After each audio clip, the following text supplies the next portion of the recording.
true one of one, and that's Oprah Winfrey. Her style. Oprah was willing to take a step back and think about connecting with the audience, moving barriers between her and the interview guest. She was the perfect person for the medium that she came up in. The Oprah Effect. How much Oprah was able to elevate people in her orbit. Their big thing is that, hey, we don't want to give away the syndication rights and just collect the upfront salary. You need to get those syndication rights yourself and then sell those. And that's when Oprah goes from making a healthy $200,000 to $300,000 salary to bringing in $115 million in the first 2 years. It's almost not possible to recapture what she did because you can't also recapture that era. Even Oprah couldn't replicate Oprah in the new era. Do you think there was part of Oprah that looks at the 9 figures that Joe Rogan gets from Spotify? Is there part of her that's like, all right, I still wish that I had that level of influence right now?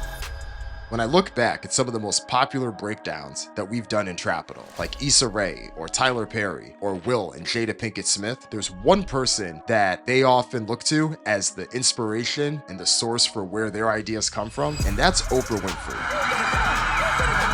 The way that she was able to change the game in media and entertainment is something that we hadn't seen before and likely won't see again, at least not in the same way. Oprah proved that you could have a massively popular show like the Oprah Winfrey Show that was running for 25 years, but also participate in the ownership of that show and the economics to go from someone that would have earned a healthy 6-figure salary to earning hundreds of millions of dollars thereafter. It was a show that made her a billionaire, and it's why she's the focus for this episode and our latest installment of One of Ones. We talk about Oprah's early years, those early struggles she had, and how that set the stage for her to have her career in broadcast journalism. But then we also talk about her starting the daytime talk show and her early film career in The Color Purple and other films, and how that set the stage for her to have the massive success that she had, and how it set the stage for the Oprah Effect, the influence on product sales, on politics, and a whole lot more. Today, I'm joined by Zack O'Malley Greenburg, friend of the pod, to break it all down, where we talk about the early years, the Oprah Winfrey years, the OWN network, the deals with CBS and Discovery, Apple, and a whole lot more. This episode was a lot of fun, and I hope you enjoy it, so let's dive in. All right, today we have a breakdown on a true one of one, and that's Oprah Winfrey, and I'm joined by Zack Greenburg, friend of the pod. Welcome back, man. Thanks, Dan. Great to be here as always. Has there ever been a better influencer than Oprah? I know that isn't what she's known for, but thinking about her influence, has there been a better influencer than Oprah Winfrey? That's a good one. Does Obama count as an influencer? Also, Oprah, I think, would have more people who would not have voted for Obama under her influence. So, True. yeah, I can't come up with an easy one. Certainly, I can't think of anyone that's been bigger. Before you continue, we'd like to pause and give you a quick heads up about the next 3 minutes of the conversation, because we talk about some very sensitive topics, including child abuse and sexual assault. And given the gravity of the discussion, if you'd rather skip ahead and avoid that, you could fast forward around 3 minutes from this particular point. But if not, you can continue listening on from here. Thank you. She's touched so much, had so much influence, all different types of media, all different types of entertainment. We can start off a little bit just by highlighting a few of the things in her early years. And I think one of the things that makes Oprah truly unique is she wasn't someone that had a lot growing up. She grew up in the depths of poverty. She grew up with her grandparents. Her mother had her when she was 14. She was raised in a house that didn't have indoor plumbing. And then, sadly, there was also a lot of sexual abuse there as well. She was raped by one of her 19-year-old cousins when she was 9 years old, and she was also raped by an uncle, by a family friend. And a lot of those experiences also led to her own sexual promiscuity. She was pregnant herself at 14 years old. She gave birth to a child that had only survived just a month, that was born prematurely. So there was quite a bit there that was tough. And if you had to look at the odds of that and say, yes, this person is going to become one of the richest women in the entire world at that particular point, how could you even fathom that, just given the influence? So it just makes everything else that she's done in her life so much more remarkable. But still, looking through that backstory was just incredibly sad to revisit.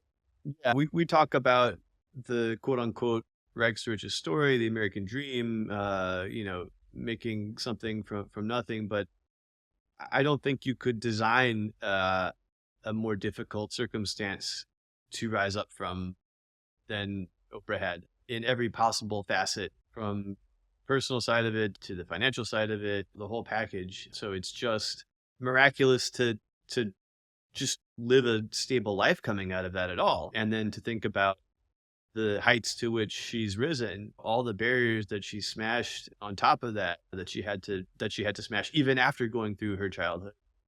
I don't think we can think of many who've risen to these heights coming from any backgrounds. When you add it all up, talk about a one of one. That's Oprah. Definitely.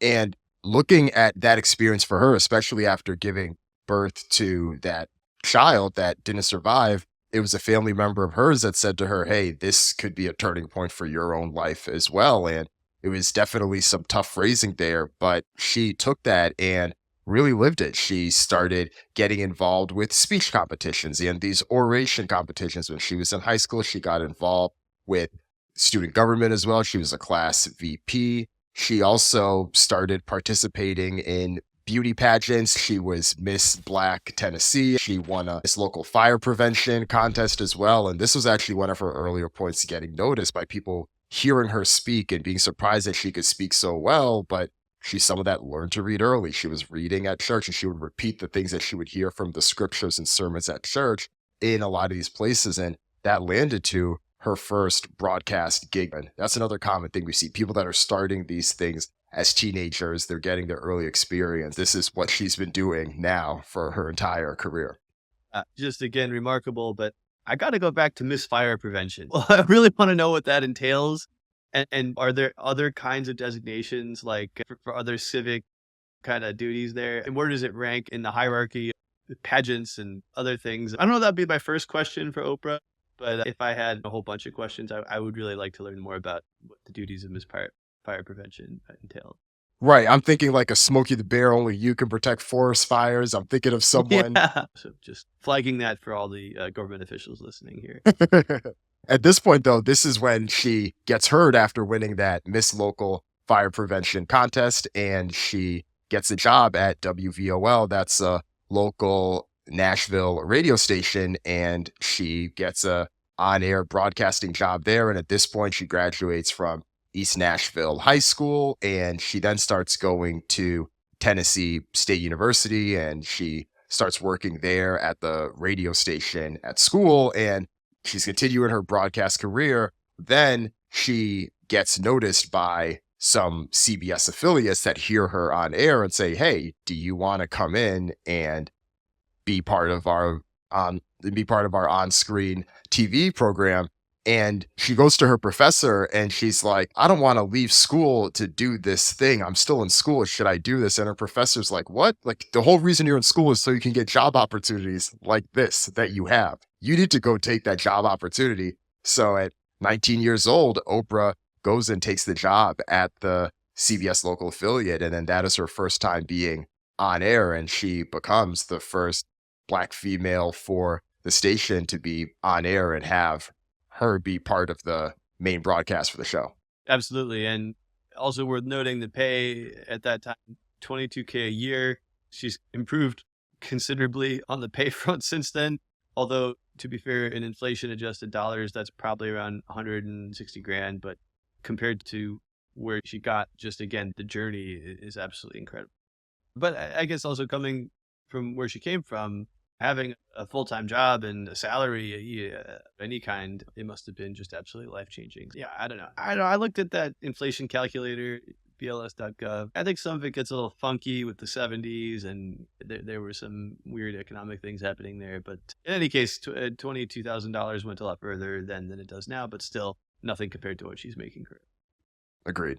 So she has that role, and this is where she's evening anchor, and she sees this and she's like, I am trying to be Barbara Walters. She is definitely trying to emulate that as best as she can. She says she still didn't feel quite natural in what she did, but this was her opportunity to be on camera, be on stage. And one of the things she said was she felt that being a reporter in this type of way was more scripted than she would have liked. It felt a bit more rehearsed. It felt a bit more difficult to be her natural self, but she eventually takes this opportunity and then moves from Nashville to Baltimore, where she does get further primetime opportunities to be able to be on the evening anchor there where it's her and another co-host that have the program there. But that was actually a short-lived opportunity because after a year, at this point, she's 22, almost 23 years old. She then gets demoted to weekend features where she's talking about cockatoo birthday parties and talking about less important things. And for Oprah, someone that from her career, we just talked so much about her successes, there were a few setbacks. And this is one of the early ones that made her pause and reflect and say, what do I really want out of this? Yeah, and it makes you think a little bit also about the structure journalistic outlets back in the day. Back then, before social media, before classifieds, all those ad dollars were in legacy media, and that led to more specialized jobs. You had reporters and writers that were not necessarily the same job, and would go on to many different layers of editing, each editor having their own specialty, right? Baking these very elaborate cakes for somebody like Oprah, who's the complete package. If you're only baking one part of that cake instead of being the whole cake, I could see how you might not be used to the best of your abilities. Yeah, and I think it was tough for her. That demotion ended up working out for her because the weekend features led to this role where she was the co-host of this show called People Are Talking. And that was a much more relaxed environment where she was able to be a bit more of herself and talk about these human interest stories. And she felt like she really had her calling there in a lot of ways. And even though she was still trying to mimic a bit of the Barbara Walters thing, not that that's too much of a surprise. We know that a lot of people often imitate people before they find their own style.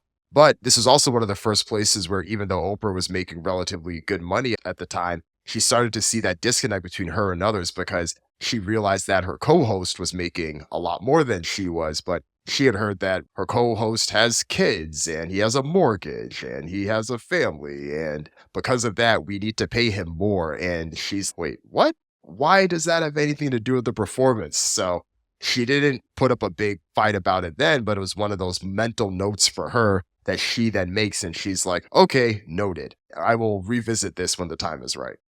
Absolutely. And is that really the reason? Is that really the reason why? I think there's some other more nefarious factors at play, but obviously they weren't going to tell her that. Indeed. The other thing we should talk about too, the time that People Are Talking started to hit off was when daytime talk show television was really starting to be a thing. And Phil Donahue was the man. He was the person that had the show very popular in the 80s, very popular in the 70s too. Whether you're a stay-at-home parent or you're watching TV during the day, he was that main person connecting. And People Are Talking actually started to get better ratings in Baltimore, which is a local market that it was in, than Donahue was, because Donahue was being syndicated in Baltimore as many other markets at the time too. So this is when the King World Media Rights Distribution and Syndication Company were able to syndicate the People Are Talking show from the ABC affiliate in Baltimore to these other markets. They got in 17 other markets. It didn't quite take off at that time, but this was the type of thing that paved the way for her. But with that, we should talk a little bit more because I think this moment of daytime television in general speaks a lot to Oprah being able to have the success that she was able to have in the 80s coming up. Yeah, absolutely. And I think it's easy for people to think of daytime TV as an afterthought now. Yeah, but first of all, people don't really have cable anymore, right? I'm an old man. I want my baseball, so I have cable. So right, sometimes I'm eating lunch. I'm working at home. I'll just flick through for 20 minutes while I eat my lunch. And it's hot garbage on daytime TV now. It's like glorified infomercials, like trashy soap operas. Nothing interesting is happening on daytime TV. But obviously that wasn't the case back in the 80s and before. And daytime was this big thing because what are people doing on their lunch breaks? What are people doing? Parents working at home. What do you do on a sick day? And there's this tremendous culture of sitting down and watching TV or having it on in the background. And some of the big shows in daytime TV, that's where some of the top earners in entertainment are coming from the Donahues of the world down to The Price is Right. It's not like a place you retire into, a soft landing for a celebrity that people don't really know what to do with. It was more of a hot space. So I think it's important to remember that as we continue talking about it. The closest comparison I can think of today is getting a 9-figure podcast deal from a tech company. Interesting. Yeah. Yeah. That definitely matches up. Yeah, that's a great analogy. Right. But assuming that this is their full-time job that they're doing, and Right. it's not just a group of actors that are doing this during the writer's strike or something. And with that came the bigger opportunities. So even though the syndication from People Are Talking didn't quite work out, it led her to move from Baltimore to Chicago. And even though Oprah is so synonymous with Chicago, it's easy to forget that isn't where her broadcast career started, but at least this is where she was able to continue things. And she was hired to host AM Chicago, which was the daytime talk show there. And she again was going straight head to head with Donahue, and they started beating the ratings for Donahue in Chicago, one of the biggest media markets in the country. So this was no longer just a local thing. They were doing it on a massive level. And at this point, Oprah was being paid a pretty solid salary. She was getting paid $230,000, and they were in talks for her renegotiation for the contract as well. This is with her and her agent that were talking about things with ABC and others at the time. And the way that the contract was initially structured was going to be $230,000 at first, and then there would be a $30,000 a year increase for the next 4 years of the contract. So not too long after, she'd be making over $300,000 in 1984 numbers, which is huge, right? You can basically triple those numbers to get an idea of what they would be today in terms of buying power, inflation adjusted, and all that. Yeah, that's a pretty incredible setup to begin with. Yeah. She says, okay, let me pause, because she starts to hear feedback from a few different people about how much the people at the network love her agent. They say, oh, he's so great. He's so great. And then she's like, wait, if you all think that he's great, does that mean that he is aggressive enough with these types of contracts? Because it's funny now that in pop culture, we see so many aggressive agents that are notorious for it's a Drew Rosenhaus or Ari Emanuel or even Ari Gold, the fictional version of it on Entourage. But if she had an agent that was too nice, she was like, no, we need to take a step back. So she finds this agent, I forget his first name, but his last name was Jacobs, who's more known for being a piranha, teams up with Kingsworld, and they set up Oprah Business Foundation Empire. Their big thing is that, hey, we don't want to give away the syndication rights that you would and just collect the upfront salary. You need to get those syndication rights yourself and then sell those individually to the different markets the same way that Kingworld does. And we'll do it in tandem where Kingworld can get a cut because everything after that is they're not taking on any cost for the work that they're doing as opposed to the time that's put into it. And on Oprah's side, she's laying the groundwork for her to eventually start Harpo Studios to then bring the production in-house. But even before she brings the production in-house, she gets the syndication deals up front. She gets that where she's then getting the incremental revenue plus a share of 1 minute of ad revenue that comes in from each of the networks for each of their massive distribution they have. And especially in Atlanta, Houston, some of these massive markets, it's huge. And that's when Oprah goes from making a healthy $200,000 to $300,000 salary to bringing in $115 million in the first 2 years of her show after that deal is in place. Quite a step up, and it only went up from there. When you think about it, the whole way that syndication works, it's so different from the current state of affairs. You mentioned before the equivalent of a 9-figure big tech content deal, right? The Netflix model right now, let's say, call it the Netflix model. There's some big deal, and then the content goes out on Netflix, and that's the distribution, right? You cut out the middleman, basically. But in the US, the way things evolved, you had your content creators, you had your networks, and then they had their local affiliates, and you had to sell out to all of them. It's like a much more involved process, and there's some more barriers to entry. But if you could, like Oprah did, take control of some of that process, then the rewards could be immense. And that's exactly what she did. And this is still a pretty small operation, Harpo Studios. So it's Oprah and 4 or 5 other people working for her that are coming up with these stories, coming up with these interviews, coming up with the programming. Of course, they had the partnerships in place, but the amount of revenue that they were able to generate from a show that had pretty low production costs, it's pretty impressive what she's able to do. And 2, we should talk a bit about her style, because this is one of the reasons why AM Chicago, People Are Talking, and now the Oprah Winfrey Show were able to take off. Oprah was willing to take a step back and think about connecting with the audience. It goes back to why she found a role in daytime TV to be a more of a natural fit than being a reporter.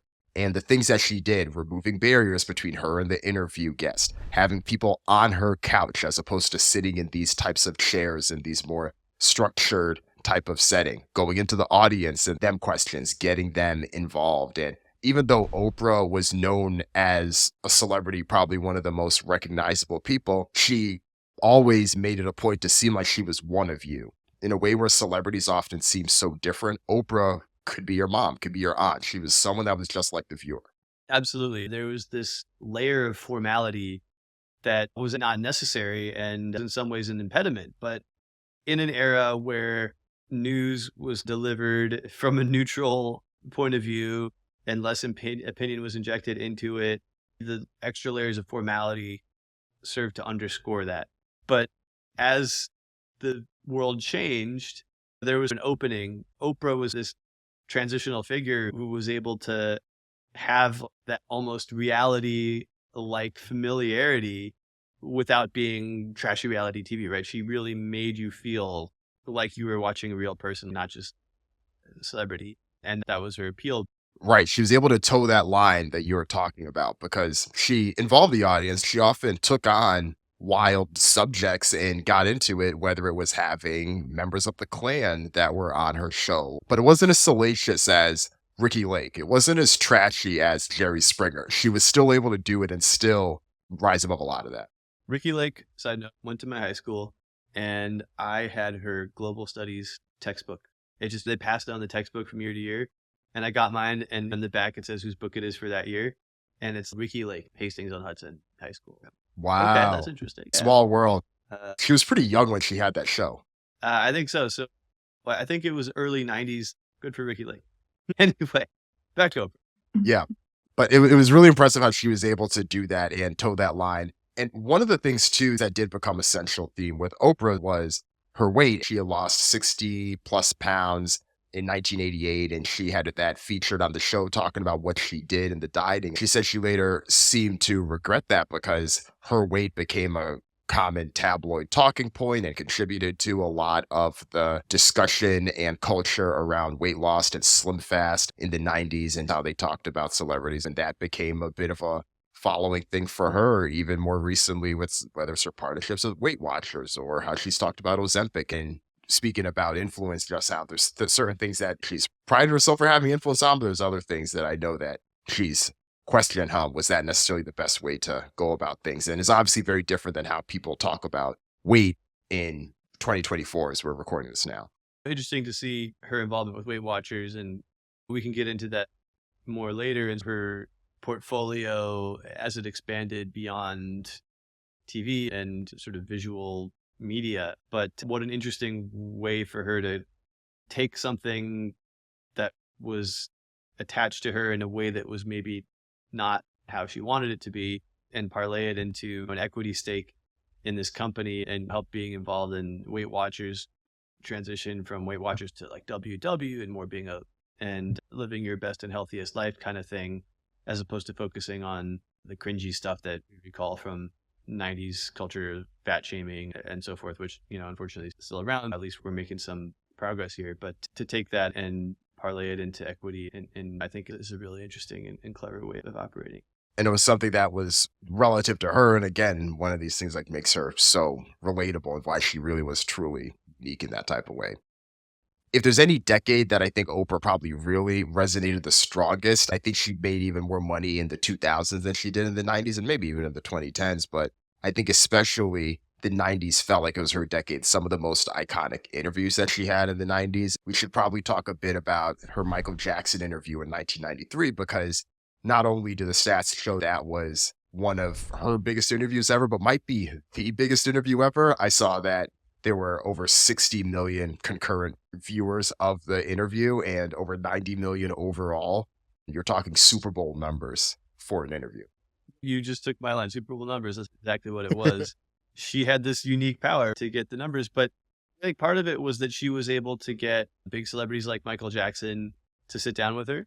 She was able to get the audience that wanted to see her anyway, and then they knew that she was going to deliver somebody like that. And let's remember part of it is that in those days, celebrities did not have personal megaphones that they have now through social media.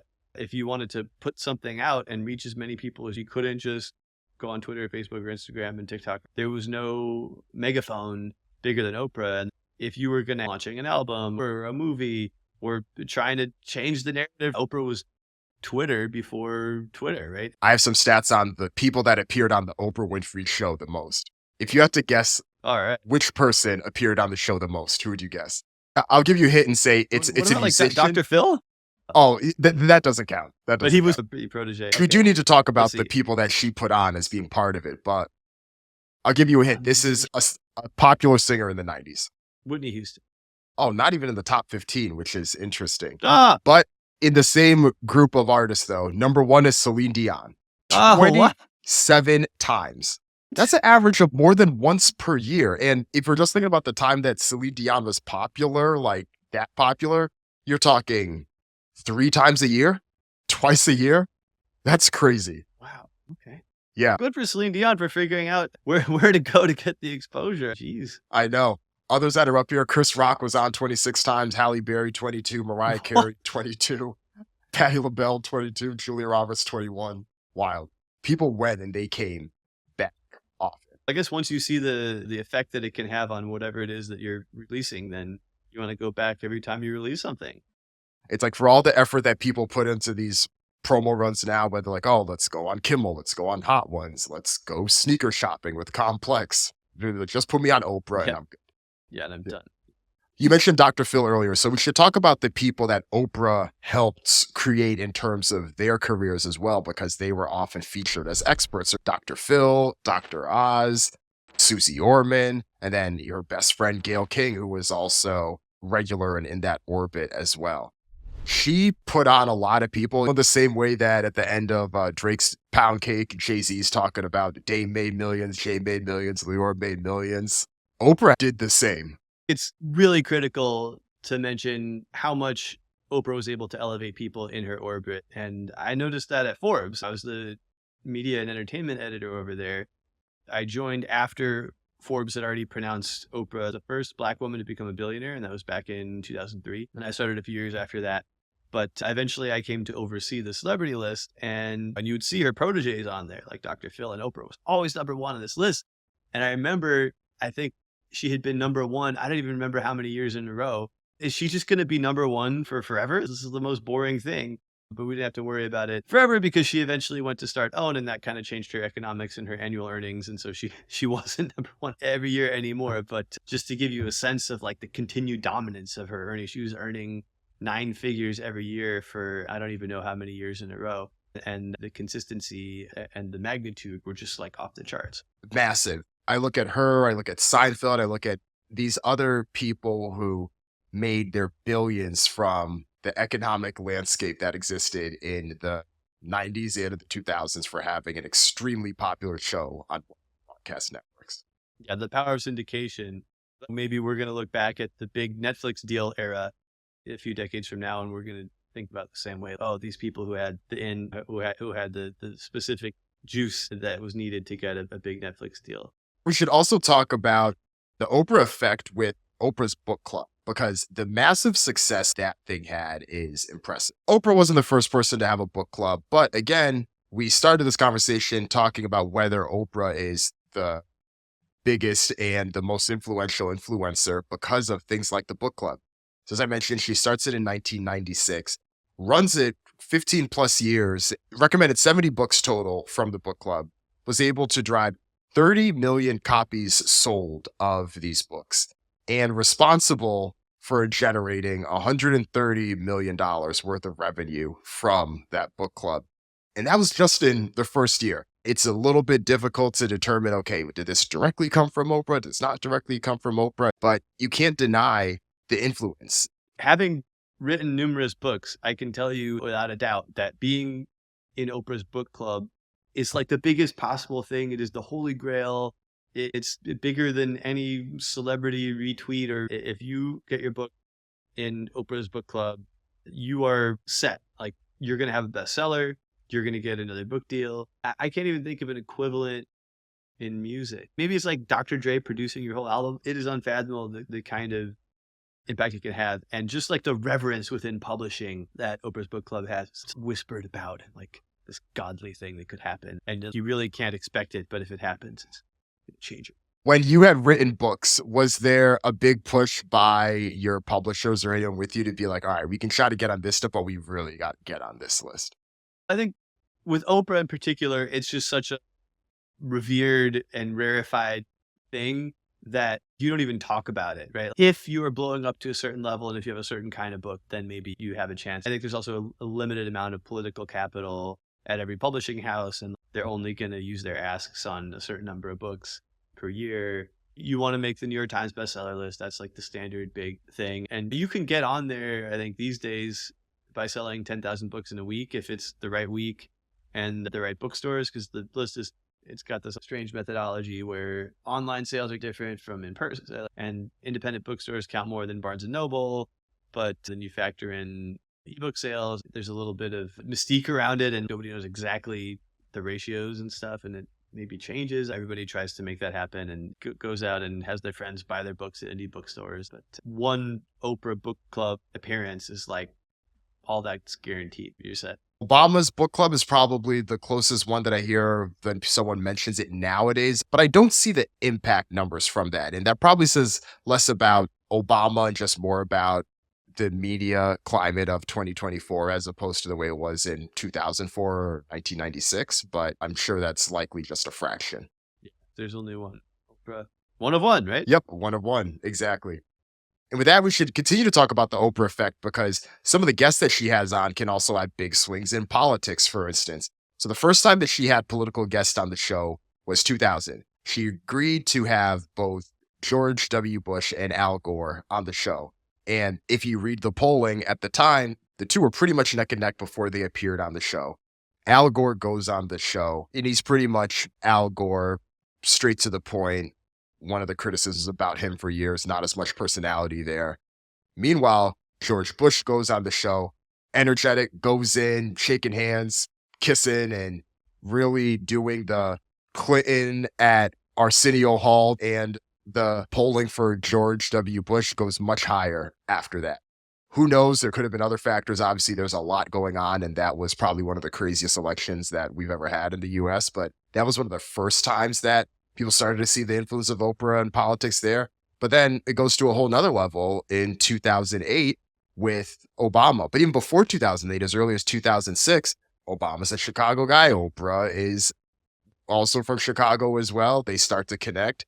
I'm sure she was pretty tapped in, especially after his 2004 DNC speech. And she's the one that says pretty much on record, hey, are you going to announce this? This is before he even announced that he was running for president. But back in 06, where there's a lot of speculation. So he then says that he announces his candidacy in 2007. She publicly endorses him and supports him. And people have went back and look at the stats to look at the Obama voter turnout and then comparing that to the places that have subscriptions to the O magazine.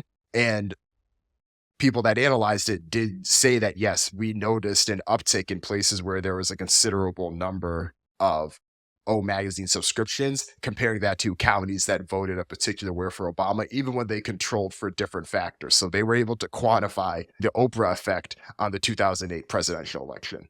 It's such an authentic connection. They're both not necessarily from Chicago, but Chicago is their adopted home and what have you. And some of the barriers that they both had to break through. And there's nothing like authenticity to make that kind of connection really pop. Going back to the Bush and Gore example, though, that was the twilight of the idea of that you could have neutrality. After that was, we saw the Fox News era, the MSNBC era, and this idea that commentators and TV personalities were going to be neutral started to go out the window. And as you've seen over the years, she's getting more involved in Democratic causes, and there's been speculation of her on and off running for president. It's no coincidence that Obama is now moving more into some of the spaces that Oprah has occupied, whether it's the book club or the production deals. Her continued influence on different people in their careers really started to pick up. You see it with Tyler Perry and Tyler Perry Studios and them working together with the OWN network, which we'll get into. But you also see it in people like Issa Rae or Reese Witherspoon, how they're building their companies, or Will and Jada with Westbrook, or LeBron James with Spring Hill. Oprah is the model. They've clearly adapted things for the current era, but everyone's just looking at how was she able to navigate this, make this happen. She set the blueprint for so much of that. Even things, her influence even expanded in things that I didn't even realize, even as early as UGG boots and products like that, where she was early to endorse in the 2000s. And then by the mid 2000s, really become this thing that traces back to Oprah. The influence is crazy. Yeah. And I think one of the fascinating parts is that she's the model, especially from a business perspective. And there's a lot of people trying to pop up and be the next Oprah. She did it in the time that was the peak time to do it, right? To do this particular thing. Particularly as concerns syndication and owning the rights to these sorts of this sort of content. And we can talk about the equivalents of Netflix or other sorts of deals that can occur these days. But she really did the thing at the peak of the thing in a certain type of way. And so it's almost not possible to recapture what she did, because you can't also recapture that era. And if you look at what happened when she started her own network, Oprah Winfrey Network OWN, as we alluded to, you wouldn't call it a failure, but it was not as successful, at least in terms of the bottom line for her, as she had been before. Even Oprah couldn't replicate Oprah in the new era. Right. Just a quick timeline, a couple points there. As you mentioned, she starts OWN Network, and OWN Network was started as a JV between Harpo, her production studios, and Discovery. 50-50 ownership between the two of them. A bit more unique for Oprah, this is a new path, and this was her starting a cable network. And she ends the show, the Oprah Winfrey Show, in 2011. Her team cited, some of them felt like they're working 24 hours a day, just getting a bit tired of the format. And 2010, 2011, there was definitely a changing of the guard in terms of broadcast TV in general. People knew that cord cutting was going to become a thing. So it made sense to move on from there. But as you put it, it was just a little bit tough to have the OWN network, her own cable channel, replicate a lot of that. And one of the things that Oprah spoke about specifically with why it was so difficult was the habit. And she underestimated the habit that people had to just be able to turn on the TV at 4:00 and see her on the TV. It's a little bit harder when she's one of these cable channels and she has all this different type of programming and she's trying to take a bit of a backseat but feature others. The network had lost $226 million in the first couple of years. Granted, a lot of that was put into upfront programming, but still, it really wasn't until she made the deal with Tyler Perry Studios to get a few of his shows on the network, both syndicated and run there, that things started to be in the black for her. And the network was reportedly profitable by 2013. But again, there were some changes that had happened along the way where in 2017, Discovery bought 24.5% stake for $70 million. And then they bought another stake in 2020 that gave them a 95% ownership of the network. And it's not like the percentage of the revenue that they were getting it for was a much higher number than it was necessarily before. Again, still successful. If it was any of the people that we mentioned besides Oprah, would have been great news. But relatively speaking, it's less money than what Oprah and Harpo Studios was pulling in a year from the Oprah Winfrey Show. And Oprah still had and still has tremendous influence even in the 2010s, but the media side just wasn't as lucrative. Yeah, if anybody had a career path and ended up selling their company for a couple $100 million, and that's like an amazing story. I think there's a couple things here. One, again, it's just the timing of media consumption habits, right? She started in 2008, it's dawn of the social media era, and we're talking about a cable network. And then there was a few years there, though, where she didn't put her own show on OWN, right? It was still the prior arrangement. And it's hard to want to give that up when you're making all that money and whatever, but it's also hard to make OWN really pop and really be a must-have thing when the main piece of content is elsewhere.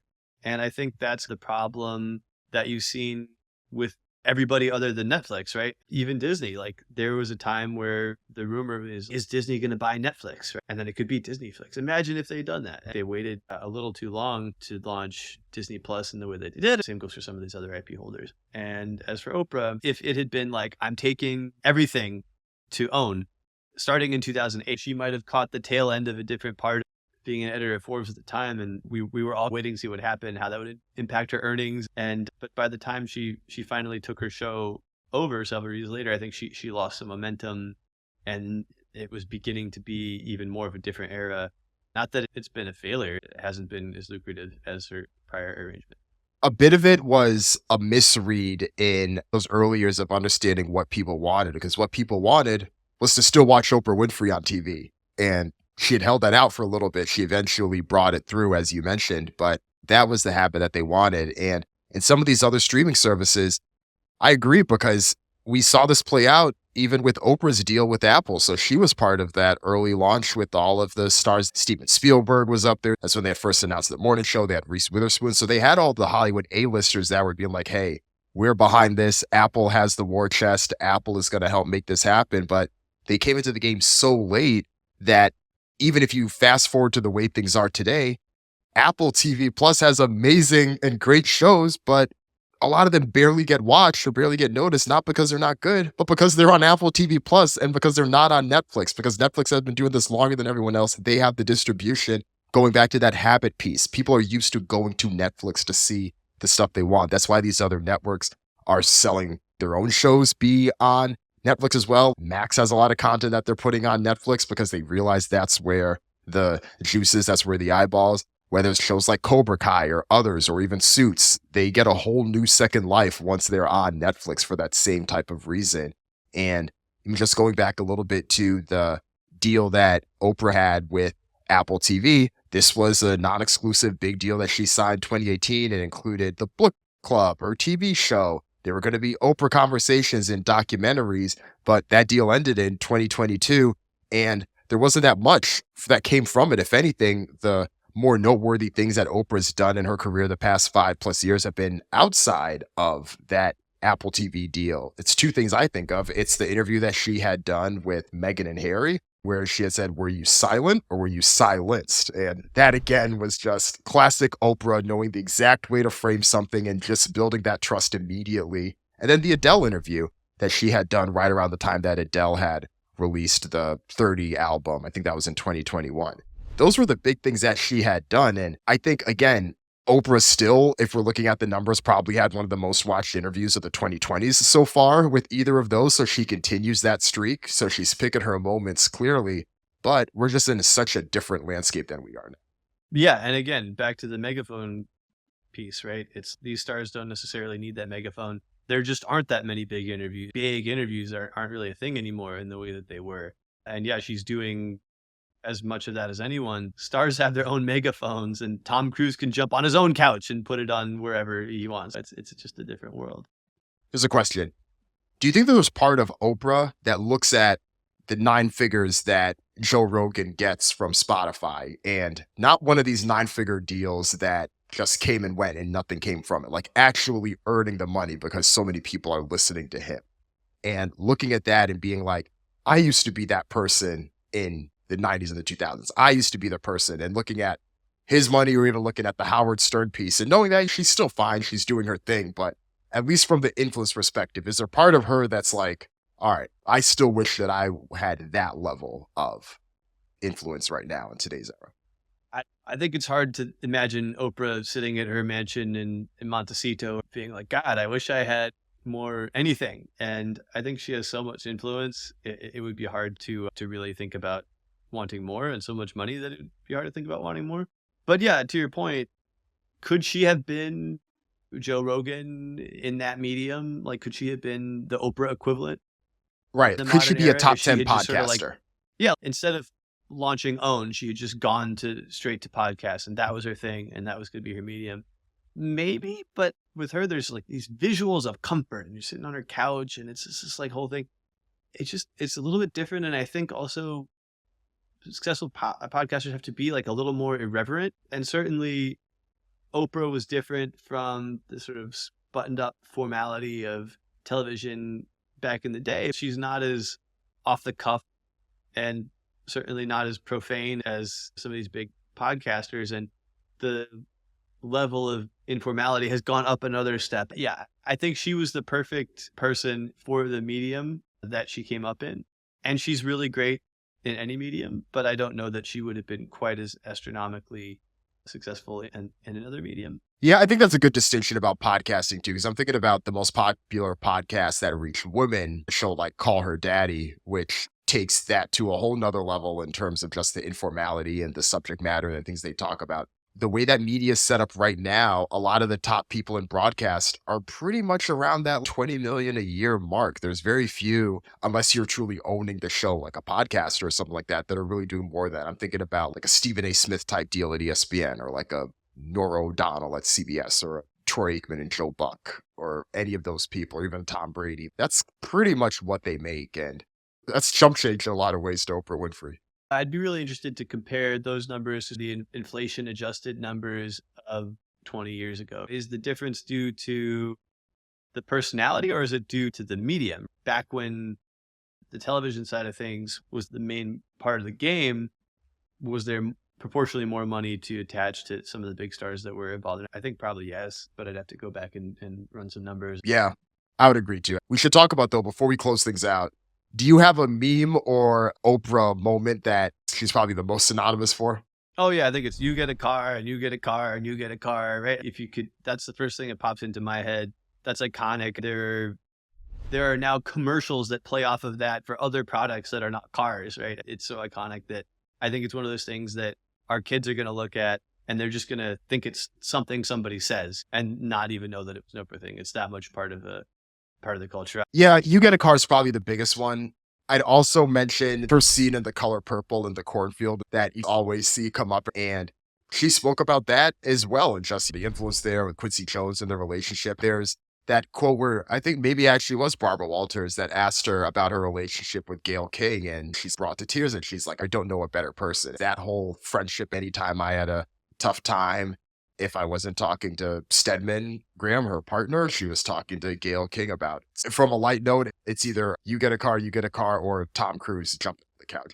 Yeah, definitely. That's a good point. Yeah.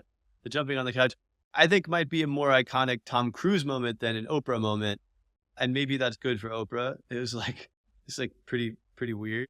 But no, would it have become a meme for being weird if it weren't on Oprah? Probably not in the same way. And then there was also the piece with Ellen too, where Ellen came out, although technically I think that was on Ellen's own show. And then Oprah was like playing like a guest like person, but pretty much being herself on the Ellen show at the time in the late 90s. But that kind of counts because Oprah's in the same thing, but it wasn't technically on the Oprah Winfrey Show. But that was an iconic moment where Oprah did talk about a lot of the hate mail and a lot of the disappointing feedback that she got at the time. Obviously, it was a very different climate for Ellen to do it in the way she did, but for Oprah to be part of it as well.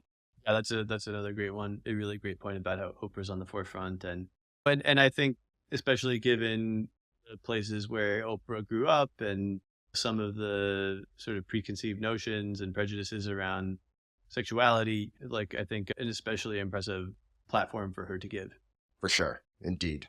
Before we close things out, anything else on the one of one, Oprah Winfrey? We were talking a lot about the decision to start OWN and how she launched it and how she took a few years to get her main thing over there. It actually reminds me a little bit of Jay-Z, right, with Tidal. And it was such a good idea, a couple of years too late, and they didn't quite have the main things available on the service. And by the time they did, it didn't quite matter as much. We've been talking about Oprah and Obama a lot. I would probably compare it to Jay-Z. I think they're both worth about $3 billion. Lift other people up who've been their proteges, had that next step, the ownership, had this big thing that was almost even bigger. But I think also just like a willingness, they're obviously both incredible entrepreneurs, but realize that you can be even more successful having partners. And that's part of being an entrepreneur. It's not just, you have to know the value of ownership, but part of the value of ownership is knowing when to give some of it up to make your life easier. A smaller piece of a much bigger pie, which is overall bigger for you. Obviously, they have like different demeanors and paths and all that, but functionally, the destination, business-wise, and some of the steps and some of the philosophies, you could see a little bit of overlap, but they're still both one of one. Oprah operates more as person that launched a very successful company. And if we're looking at Harpo Productions and In Connection, the Oprah Winfrey Show, as this company that had an incredible 25-year run, and she tries to do something else, and the economics of the environment changed a little bit, like we said, wasn't a complete failure, but quite different than does the Apple deal. And that's a little bit different as well, but she still has these things. That's what makes these people unique. I feel like every person that we've talked about in the series and that we will has had their setbacks. And Oprah probably has less of them relative to other people, just considering how long that epic run was. But that's what makes these people unique. It's being able to look through and pull back and go, okay, what made this one work? What made that one not work? And the way that she just set things up from that 1983 to 1988 range set her up for life and incredible timing. And she was able to capture the next 2+ decades as a result. Yeah, 100%. The whole point of this series, One of Ones, is like advice that entrepreneurs can apply to their own journeys and that sort of thing. There are things that Oprah has done that are just not really replicable.